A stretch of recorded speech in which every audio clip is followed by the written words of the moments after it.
मेरा नाम शहजादी राय है और मैं एक ट्रांसजेंडर एक्टिविस्ट हूँ। जेंडर इंटरेक्टिव अलायंस के साथ एज अ फील्ड सुपरवाइजर और वायलेंस केस मैनेजर की हैसियत से काम करती हूँ। सिंध पुलिस की फोकल पर्सन हूँ ख्वाजा कम्युनिटी के लिए।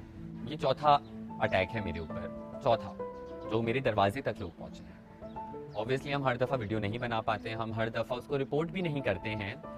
इस केस को थोड़ा डिफरेंट था क्योंकि ये इंसान पहले मेरे पास आया, वीडियो मौजूद है, इस इंसान ने कहा कि प्यार करना है, 2000 रुपये दूंगा।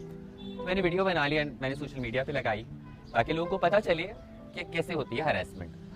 उस पर भी मैंने काफ़ी कमेंट्स ऐसे देखे कि लोगों ने कहा कि क्या हो गया, तुम लोग तो यही काम करते हो। खैर उसके बाद देन दोबारा वो किसी और साथी के साथ वो आते हैं और हम मेरे घर पे तेजाब की बोतल लाते हैं डराने के लिए, मारने के लिए, क्या करने के लिए। पर बहरहाल आए, हमने वीडियो बना ली, मैं नहीं थी घर पे, FIR कटवाई, उनको हमने अरेस्ट कराया।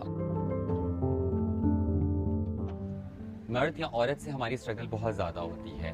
मैं एक बहुत कंजर्वेटिव सिंधी फैमिली से बिलोंग करती हूँ और ऑब्वियसली उन्होंने डिसोन किया हुआ है।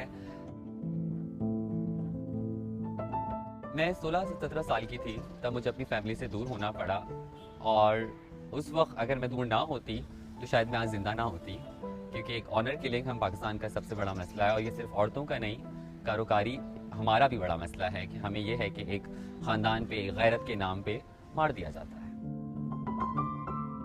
जब हम अपने घर से बाहर निकलते हैं तो it's not easy for us कि हम जाके किसी से मदद मांगें। जब हम अगर किसी से रोटी भी मांगेंगे तो वो पहले बोलेगा हमारे साथ सेक्स कर लो। ये एक हकीकत है जो कि नॉर्मली हम इस चीज़ पे बात नहीं करते, बट हाँ ये सच है कि जब हम कहीं जाते हैं, हम किसी से भी मदद मांगते हैं, आज भी अगर हम किसी से फेवर मांगते हैं तो लोग आगे से हमसे कहते हैं कि हमारे साथ सेक्स करो।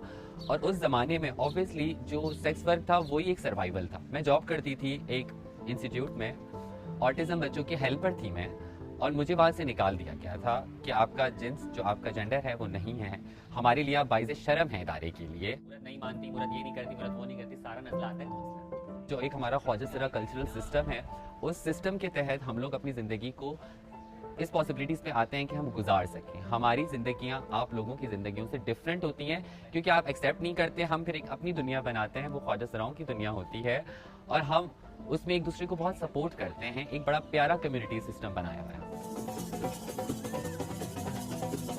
देखिए, एक्टिविज्म एक नॉन पेड लेबर है जो पिछले 10 साल से मैं कर रही हूँ और शायद यही ज़िंदगी का मकसद भी है। अगर किसी को शनाख्ती कार्ड बनवाना है तो वो मेरे पास आता है। अगर किसी का एडमिशन, जैसे अब हमारे काफ़ी सारे लोग पढ़ने की तरफ रुझान कर रहे हैं, तो जैसे किसी का एडमिशन नहीं होता है तो वो मुझसे रुझान करते हैं। कोई भी उनका मसला होता है तो वो मेरे पास आते हैं।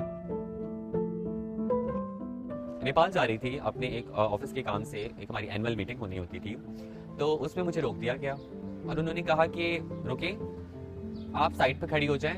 फिर उन्होंने पूरी बोर्डिंग की और मैंने बोला शायद कोई स्पेशल प्रोटोकॉल दिया जाएगा, तो मैं खड़ी रही, सारे लोगों की बोर्डिंग हो गई। तो अचानक से उन्होंने कहा कि आप अपना बोर्डिंग पास मुझे वापस करें, और उन्होंने बोर्डिंग पास फाड़ा और मुझे कहा आप अलाउ नहीं है। मैंने क्यों? उन्होंने कहा आपका जेंडर एक्स है और मिडिल ईस्ट पूरे की पॉलिसीज हैं कि हम आपको अलाउ नहीं कर सकते। एंड देन सडनली पीछे सिक्योरिटी आती है और वो आगे चले जाते हैं एंड सिक्योरिटी ने मुझे रोक दिया। क्या? मैंने बोला देखिए मैंने टिकट ली है, पैसे भरे हम लोगों ने, हमें एक्सप्लेनेशन चाहिए, रिटर्न में लिख के दे दे ताकि हम आगे रिफंड तो करवा सकें। हमें, मुझे आज तक कुछ रिटर्न में नहीं दिया गया, जहाज से उतार दिया गया। तो ये एक अंधा कानून।